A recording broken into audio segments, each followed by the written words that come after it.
Ons gesels nou verder oor Moringa met Llewellyn Marshall wat ons meer oor die produksie daarvan vertel. So good morning and thank you for joining us as Morning, well. Elsa. Under what circumstances does the Moringa tree thrive? So Moringa typically thrives in subtropical conditions. It likes draining soil and also direct sunlight. It likes plenty of water in the first 6 months until that taproot system is nicely entrenched.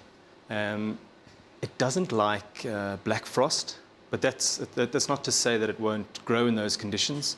On the contrary, it'll grow pretty much anywhere, but you want these ideal conditions so you can get your 3 to 4 harvests per season. Let's just focus a little bit on diseases and pests with regard to this subject. Now, so Moringa is susceptible to diseases and pests. It's a very hardy plant, so it's not common, but it is there.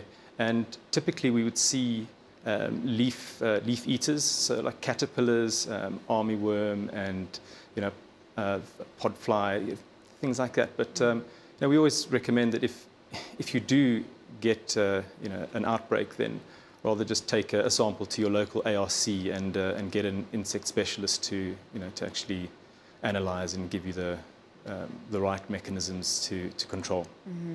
On what scale is it produced internationally? So it's difficult to quantify internationally because there are a lot of growers who have it in their back garden or doing small scale. But if you're looking at the export stats, then India is the highest exporter, and they exported 500 tons in 2017. We recently had a request for 200 tons from an Australian company. The Indian export was typically for Europe and for America. India produces about 80% of the world's moringa at the moment. But in the last few years, we saw a drop in the standard that India was exporting, and so a lot of the world has turned its back on that produce, and they're looking for alternative regions where it can be grown. Well, that's interesting to hear. How would you describe the potential of this crop in Africa? In Africa, the possibilities are massive. If you consider that in South Africa, we've got perfect conditions in Limpopo, Mpumalanga, KZN, and large parts of the Eastern Cape. Then further afield, looking at Zimbabwe, Mozambique, Malawi, and Zambia, it grows freely there. So, but the key for us is that we need to be able to create high quality moringa, and that's where the Origin's Moringa Exchange plays a crucial role, in that we make sure that all the produce that we're putting out into the market is certified from farm to the processing facilities all the way up until the final product.